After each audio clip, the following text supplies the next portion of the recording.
Alright YouTube, this is Milsurp Attic, and today I'm going to be reloading cartridges for the 7.62 Nagant Revolver, and I chose to utilize the Winchester 3220 brass and run it through the 7.62 Nagant Revolver die set, the expander die as well as the full-length die.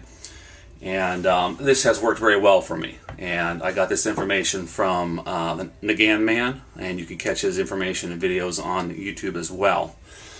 I will be loading using Trail Boss powder today, and I'm going to be using 3.6 grains of Trail Boss, along with a tall ammo small pistol primer, and a lead bullet from a Lee mold. This is a 311, or basically a 311 diameter, 100 grain lead bullet. Okay.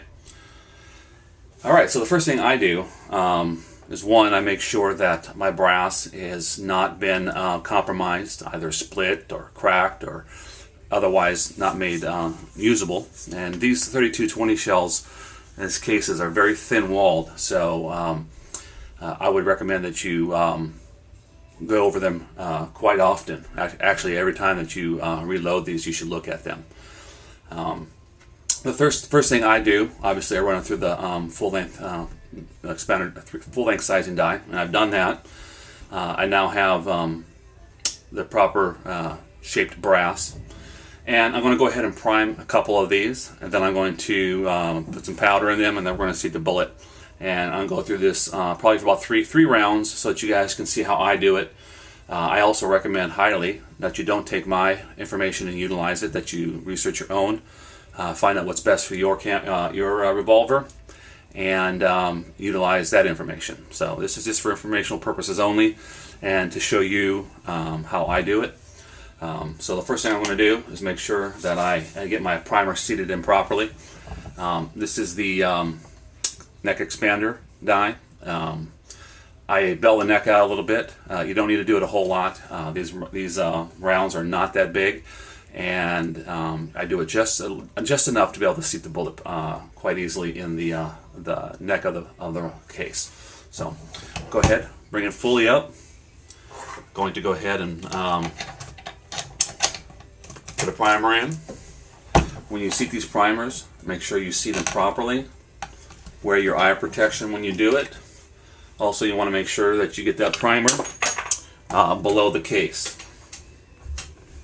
We don't want it sitting above the rim of this case. You want to make sure it's seated below.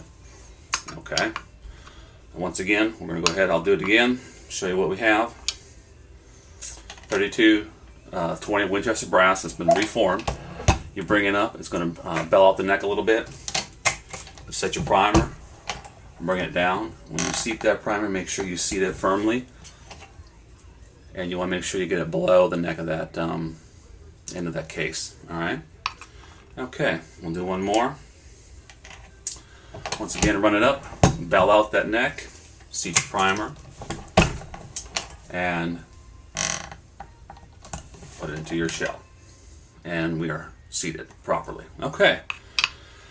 I've already measured out my powder using my Lee scale. I'm using 3.6 grains of IMR Trail Boss is what I'm going to be using. You can tell the neck has been flared out on this one a little bit. Alright. And when I load my shells with powder, I do it by hand individually. I don't use the actual die, powder through die. I actually individually load each one. That way I touch my shell again, I can look at it one more time, make sure that it's completely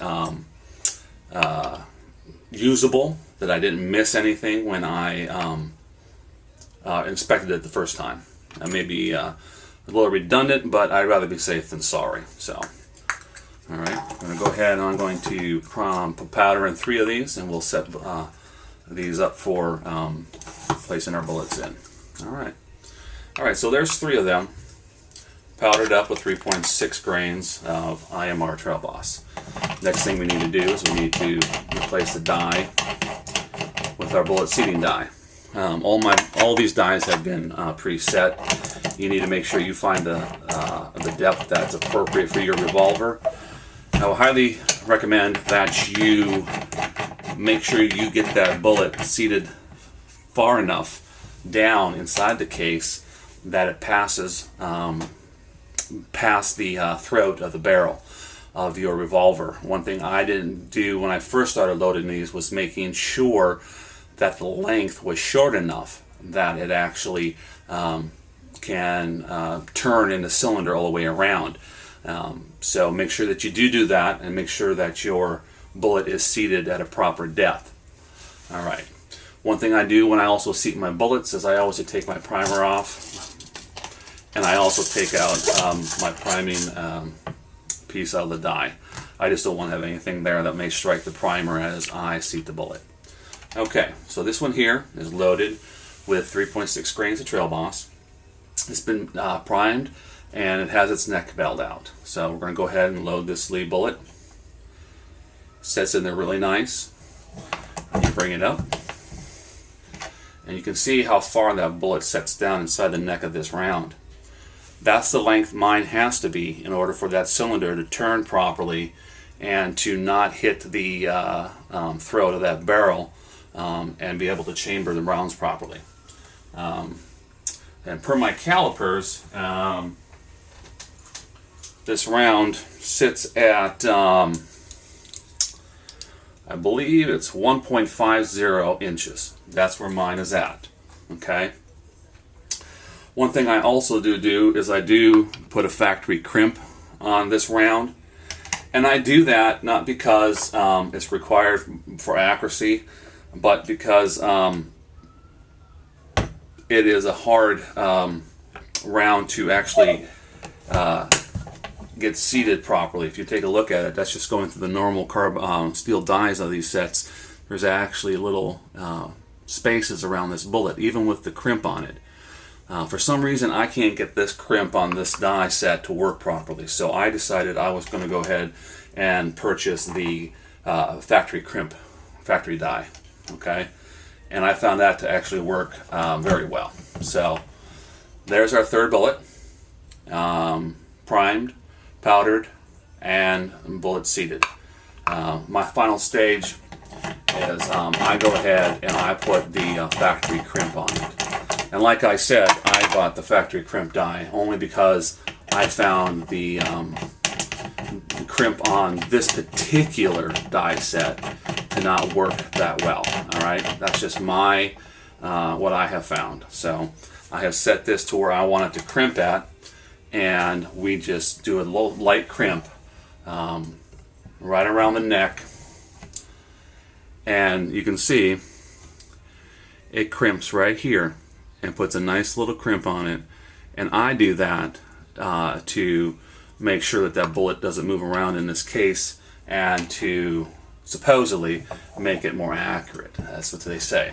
So there's another crimp right there, nice and tight around that little pill of a bullet. Okay, one more time. It's the same process as seating the bullet. You just have a different die in there, and you find your die length and you your crimping length where you want it to crimp at, and you put a crimp on it, and that's the end product right there. That's a 32-20 Winchester round with a 100 grain Lee lead bullet and 3.6 grains of IMR Trail Boss. The one thing I did have to do was I did have to file down my abutment piece for my revolver, and this information I got also from Nagant Man's YouTube website. So I would suggest you follow his directions if you choose to that alternative of filing down the abutment piece. I did it. I was surprised that I had to take off as much as I did, or it took as long as it did, but I have it working now. It works fine, and it will take these 32-20 Winchester rounds very well. So that's how I do it. I hope this was informational, and if you have any questions or comments, please let me know.